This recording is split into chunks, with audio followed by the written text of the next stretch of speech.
আজকে আমরা দেখেছি যে এই ভোর রাতে সেহরির সময় পবিত্র রমজান মাসে আওয়ামী লীগের সন্ত্রাসীরা এবং ছাত্রলীগের সন্ত্রাসীরা মিলে জাতীয় ছাত্রশক্তি ঢাকা বিশ্ববিদ্যালয় শাখার সাংগঠনিক সম্পাদক সাইফুল্লাহ ভাই তৌকি সংযোগ করেছে। তার ভাই, তার বৃদ্ধ বাবা মা ছিল, তার স্ত্রী ছিলেন এবং তার দুটি ছোট্ট ফুটফুটে সন্তান ছিলেন। তাদের প্রত্যেকের জীবন নাশের উদ্দেশ্যে এই অগ্নিসংযোগ করা হয়েছে এবং হামলা করা হয়েছে।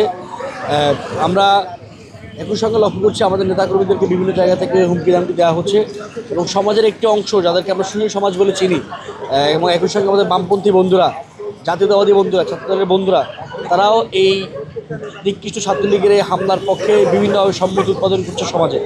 এবং তার পরিপ্রেক্ষিতে আজকে দেখলাম আমরা এই হামলাটি হলো, এই অগ্নিসংযোগটি হলো। আমরা এর তীব্র নিন্দা এবং প্রতিবাদ জানাই। একই সঙ্গে স্বরাষ্ট্রমন্ত্রী সালাউদ্দিন আহমেদকে বলবো যে দেশের নাগরিক সে যেই পথের হোক না কেন, আপনারা সেই সকল নাগরিকদেরকে নিরাপত্তা দেওয়ার জন্য ব্যবস্থা করুন।